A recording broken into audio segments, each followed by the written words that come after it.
പാർത്ഥായ പ്രതിബോധിതാം ഭഗവതാ നാരായണേന സ്വയം വ്യാസേന ഗ്രഥിതം പുരാണമുനിന മധ്യേ മഹാഭാരതം അദ്വൈതാമൃതവർഷിണീം ഭഗവതീമഷ്ടാദശാധ്യായിനീം അംബത്വാമനുസന്ദധാമി ഭഗവദ്ഗീതേ ഭവദ്വേഷിണീം.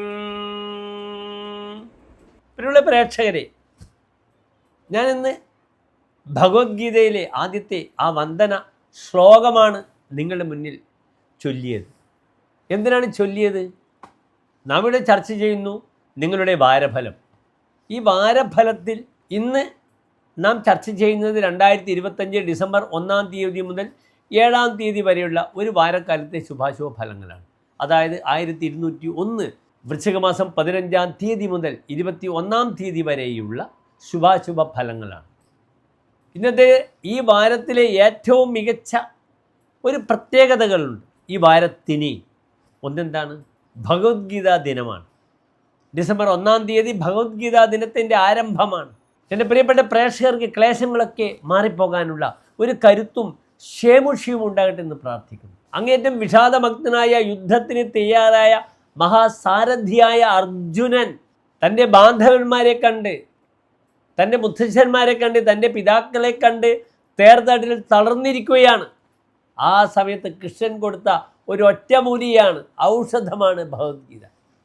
അവിടെ നിന്നാണ് അദ്ദേഹം ഉയർത്തെഴുന്നേൽക്കുന്നത്. യുദ്ധത്തിൽ മുത്തച്ഛനില്ല, പിതാവില്ല, സഹോദരങ്ങളില്ല എന്ന് വളരെയധികം കഷ്ടപ്പെട്ടു കൃഷ്ണൻ സമർത്ഥിക്കുവാൻ വേണ്ടി. അതാണ് ഭഗവത്ഗീത. അതിനാൽ നാളത്തെ ദിനം, ഈ ആഴ്ചയിൽ ഏറ്റവും പ്രധാനപ്പെട്ട സുപ്രധാനമായ ദിനമാണ് നാളെ. മറ്റൊരു പ്രധാനപ്പെട്ട ദിനം നാളെ ഗുരുവായൂർ ഏകാദശിയാണ്. ഗുരുവായൂർ ഏകാദശി, വൃശ്ചിക മാസത്തിലെ ഏകാദശി ഭക്തർ അങ്ങേയറ്റം ഭക്തിയോടുകൂടി ആചരിച്ചു വരുന്നു. ഏകാദശി വ്രതമെടുക്കുന്നു, ഗുരുവായൂരപ്പനെ നമസ്കരിക്കുന്നു, ഗുരുവായൂരപ്പൻ്റെ അനുഗ്രഹം, സാക്ഷാൽ കൃഷ്ണൻ്റെ അനുഗ്രഹം നേടിയെടുക്കുന്ന ദിനമാണ്. അതിനാൽ വളരെയധികം വിശേഷതകളുള്ള ഈ വാരത്തിലേക്ക് എൻ്റെ പ്രിയപ്പെട്ട പ്രേക്ഷകർക്ക് സുസ്വാഗതം. ഇന്ന് മേടൻ രാശിയിൽ ഗ്രഹങ്ങളൊന്നുമില്ല. ഇടവത്തിലില്ല, മിഥുനത്തിലില്ല, കർക്കിടകത്തിൽ വ്യാഴമുണ്ട്, ചിങ്ങത്തിൽ കേതു, കന്നിയിൽ ഗ്രഹങ്ങളില്ല, തുലാത്തിൽ ബുധനാണ്, 8-ാം ഭാവത്തിൽ വൃശ്ചികത്തിൽ സൂര്യൻ, ചൊവ്വ, ശുക്രൻ, 11-ാം ഭാവത്തിൽ കുംഭത്തിൽ രാഹു, 12-ാം ഭാവത്തിൽ ശനി, ചന്ദ്രൻ. ഇപ്രകാരമാകുന്നു ഗ്രഹസ്ഥിതി. ഇവിടെ 2 ഗ്രഹങ്ങൾക്ക് മൗഢ്യമുണ്ട്. ചൊവ്വയ്ക്കും ശുക്രനും മൗഢ്യം കൊടുത്തു സൂര്യൻ. വ്യാഴത്തിന് വക്രിയുമാണ്. അതിനാൽ നാം ചർച്ച ചെയ്യണം സജീവമായി എന്തൊക്കെയാണ് ഈ വാരത്തെ ശുഭാശുഭ ഫലങ്ങളെന്ന വിഷയം.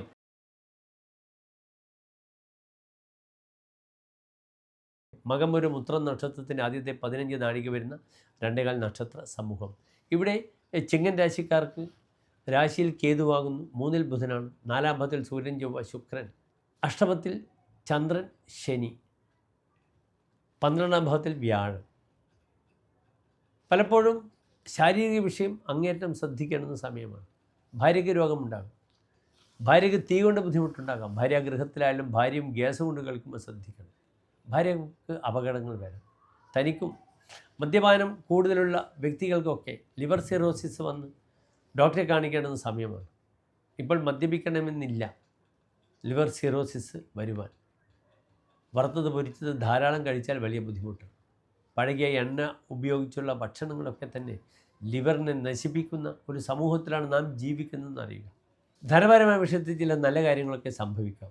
3-ൽ മൗഢ്യമില്ലാതെ ബുധൻ പ്രബലനായി നിൽക്കുന്നു. അത് വാഗ്പതിയാണ്, ധനാധിപനാണ്. അപ്രകാരം തന്നെ ബുധൻ ലാഭാധിപനാണ്. ഏതെങ്കിലും രീതിയിൽ നല്ല ചില പ്രയോജനങ്ങൾ തനിക്ക് ലഭിക്കാം. സഹോദരങ്ങളെ തനിക്ക് സഹായിക്കാം. ഒരു വള്ളിയെപ്പോലെ സഹോദരങ്ങൾ തന്നെ ചുറ്റി നിൽക്കും. അതിനാൽ സഹോദരി വിഷയത്തിലും വളരെ ഗുണമാണ്. തീർത്ഥസ്ഥലങ്ങൾ സന്ദർശിക്കാൻ വളരെ അനുകൂലമാണ്. പൂർവികമായ സ്വത്തിൻ്റെ കാര്യത്തിൽ തീരുമാനങ്ങൾ ഉണ്ടാകാം. ഇവിടെ 4-ാം ഭാവത്തിൽ സൂര്യനും ചൊവ്വയും ശുക്രനും കൂടിയുണ്ട്.